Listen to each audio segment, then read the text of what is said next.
نجی گوداموں میں گندم رکھی، وہ بھی بہہ گئی کیونکہ وہ خریدی نہیں گئی۔ یہ ہے دوسرا المیہ۔ تیسرا المیہ سنیے، جتنے بھی ان ذمہ داروں کے ٹیوب ویل ہیں، بور ہیں، وہ بیٹھ گئے ہیں ہیوی فلڈنگ کی وجہ سے۔ وہ کہاں سے اسے قائم کریں گے، دوبارہ کھڑا کریں گے اپنے پاؤں پہ؟ نمبر 4، جتنے بھی مویشی بہ رہے ہیں یا ان کو ریسکیو کیا جا رہا ہے، ان کو چارے کا مسئلہ ہے، ان کو ویکسین کا مسئلہ ہے، اس کی ابھی تک کوئی سنوائی نہیں ہو پا رہی۔ ریسکیو جب آپ کرتے ہیں کشتیوں میں، انسان تو اس میں سواری کر سکتا ہے، 15-20 مویشی اس میں سوار نہیں ہو سکتے، ایسی کشتیاں موجود نہیں ہیں۔ اور نمبر 5، بڑی اہم بات، سینسٹیو بات، ہماری بہنیں، بیٹیاں، مائیں، بزرگ خواتین جو سیلاب زدہ علاقوں میں پھنسی ہوئی ہیں، خواتین کے مسائل کے حوالے سے بھی کافی پرابلمز ہیں، چاہے وہ حاملہ خواتین ہوں یا دیگر جو خواتین کے مسائل ہوتے ہیں، اس کو ڈیل کرنے کے لیے بھی ان ریلیف کیمپس میں خاطر خواہ سہولیات نہیں ہیں۔ یہ بھی میں آپ کو رپورٹ کر رہا ہوں after knowing this butter reality. اور نمبر 6، سیلاب میں سانپ آتے ہیں، سانپ کاٹے گا، ڈسے گا، کیا ان کی ویکسینز ہمارے ان تمام فلڈ کیمپس میں ہے؟ آپ کے اوپر سوال چھوڑا ہوں، جواب مجھے ضرور دیجیے گا۔ اب خواجہ آصف صاحب نے جو آج گفتگو کی ہے آن the floor of the house, اس کا خلاصہ صرف ایک ہے کہ میرے ملک کے وزیر دفاع نے اس نظام اور اس حکومت کے خلاف چارج شیٹ پیش کر دی ہے، and that to on the floor of the house. پہلے وہ سیالکوٹ کے معاملات پر بات کر رہے تھے، اب انہوں نے اسی کو بنیاد بنا کے on the floor of the house charge sheet پیش کر دی ہے۔ یہ ثابت کر دیا عملی طور پر کہ یہ نظام ڈیلیور نہیں کر رہا۔ یہ بتا دیا دلائل کے ساتھ آج خواجہ آصف صاحب نے، چاہے ان کو جتنی بھی تنقید کریں، لیکن اگر حکومت کا ذمہ دار وزیر اور وزیر دفاع یہ باتیں پارلیمان میں کھڑا ہو کے کرے گا، تو میرے نزدیک اس کا ایک ہی مطلب ہے کہ وہ مان رہے ہیں کہ یہ حکومت ناکام ہے، یہ سسٹم ناکام ہے، یہ ڈیلیور نہیں کر رہا۔ اسی لیے انہوں نے کہا کہ جی طاقتور اور مؤثر بلدیاتی اداروں کو بحال کیا جائے۔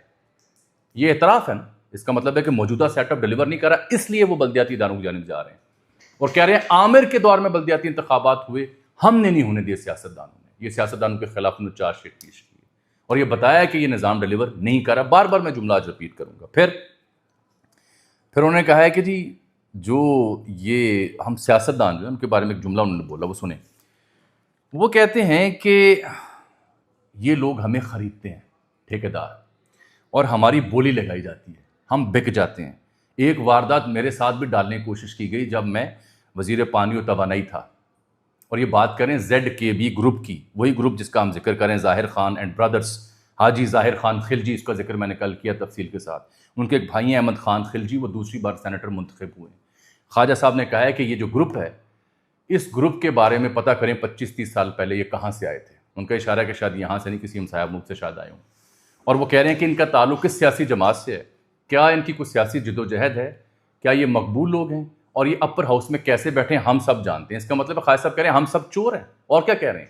اگر یہ پورا ایوان جانتا ہے خواجہ صاحب کے بقول کہ یہ ٹھیکیداروں کا گروپ وہاں پہ سینٹ میں کیسے پہنچا ہے اور یہ کیسے سیاستدانوں کی بولی لگاتا ہے، تو یہ تو چارج شیٹ ہے، یہ تو اعتراف ہے کہ ہم وہ لوگ ہیں جیسے ٹھیکیداروں کو منتخب کرتے ہیں، جن کو سینٹ میں جگہ دیتے ہیں، انہیں ٹھیکے دیتے ہیں، اور یہ وہی ٹھیکیدار ہیں جن کے ایک زمانے میں نواز شریف صاحب تعریف کرتے تھے کہ بڑی تیز رفتاری سے موٹر وے بنا رہے ہیں، وہی ٹھیکیدار ہیں جن کا ہر منصوبے میں نام لگا ہوتا ہے، وہی ٹھیکیدار ہیں جو سیالکوٹ میں انہوں نے ٹھیکہ لیا تھا سیوریج کا، جس کے بارے میں خواجہ صاحب تصویریں جاری کر رہے ہیں اور کہہ رہے ہیں کہ جب میں نے ویڈیوز پوسٹ کی تو انہوں نے اپنا ٹرک بھیجا، اس نے ریت بجری ڈال کے میک اپ کرنے کی کوشش کی۔ لیکن ایک جملہ اور سنیں، ایک اور اعتراف خواجہ صاحب کو سنیں۔ وہ کہتے ہیں عوام آج کل کسی کے بس میں نہیں ہے۔ شکر ہے کہ نون لیگ کو اور خواجہ صاحب کو یہ بات سمجھ آئی۔ کیوں؟ کیونکہ جب خواجہ صاحب نے تنقید کی کہ خادم علی روڈ پہ سیوریج گٹر بیٹھ گیا ہے اور اگلے دن ZKB کا ٹرک آ گیا، جو تصویریں بھی آپ نے دیکھ چکی ہیں سوشل میڈیا پہ، تو انہوں نے کہا یہ میک اپ ہے، اس سے کام نہیں چلے گا۔ تو وہ کہہ رہے ہیں کہ عوام آج کل کسی کے بس میں نہیں، ان کو سب پتہ ہے۔ یہ ZKB کو بنیاد بنا کے انہوں نے یہ اعتراف کیا ہے کہ ہم لوگ ایسے لوگوں کو ٹھیکے دیتے ہیں، ہم لوگ ایسے لوگوں کو ایوانوں میں لے کے جاتے ہیں، ہم لوگ ہیں جن کے ہاتھوں بک جاتے ہیں، ہم لوگ ہیں جن کی بولی لگائی جاتی ہے۔ یہ دوسرا اعتراف ہے۔ تیسری بات، اسی میں تیسری بات بڑی اہم انہوں نے کی، وہ یہ کہتے ہیں خواجہ صاحب کہ ZKB کے حوالے سے فروری 2022 میں DC سیالکوٹ نے چیف سیکرٹری کو خط لکھا تھا کہ یہ ایک معاملہ ہے، یہ گڑبڑ ہے، لیکن کچھ نہ ہو سکا۔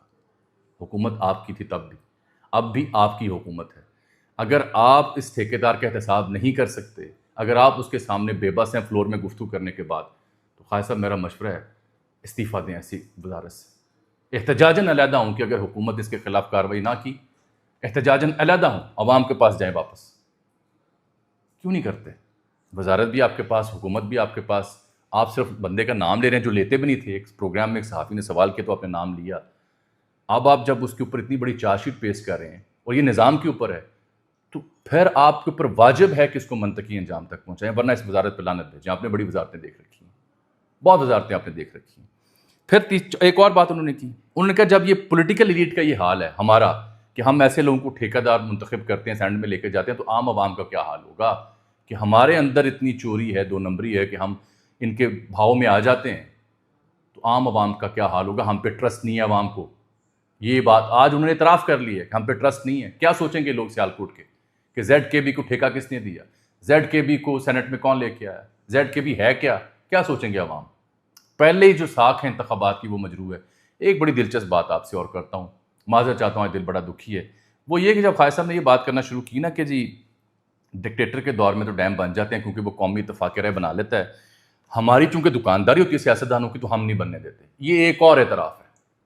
آج کی تقریر میں ایک نہیں، 2 نہیں، شاید 4-5 بڑے سنگین اعتراف کیے انہوں نے کہ ہم سیاستدان عوام کے لیے ڈیم نہیں بنا سکتے، نہ اتفاق رائے قائم کر سکتے ہیں.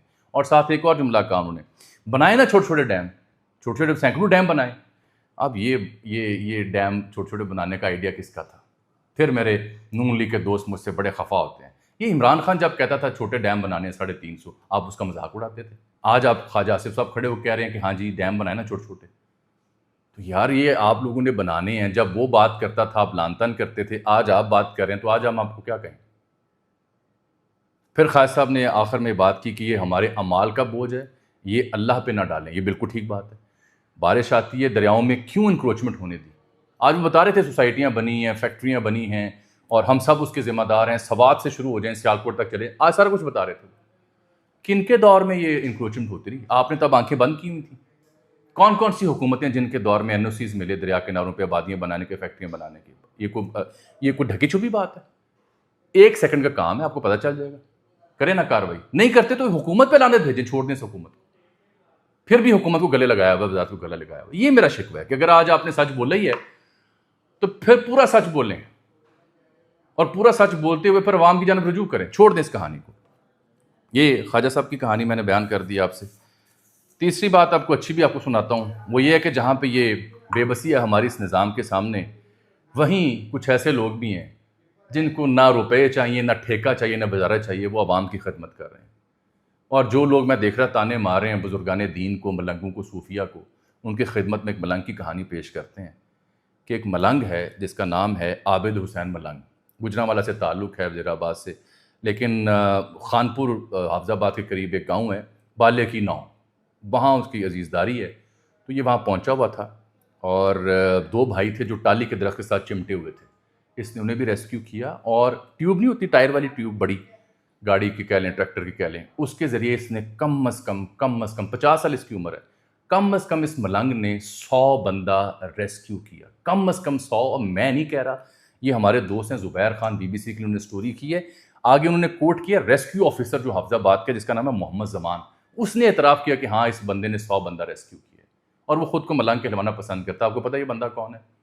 یہ بندہ جب مجالس ہوتی ہیں محرم الحرام کی تو یہ پانی پلاتا ہے مجالسی لوگوں کو، مجلس والے لوگوں کو، عوام کو، ان کی خدمت کرتا ہے. مشکیزیں اٹھائے ہوتے ہیں، پانی پلاتا ہے.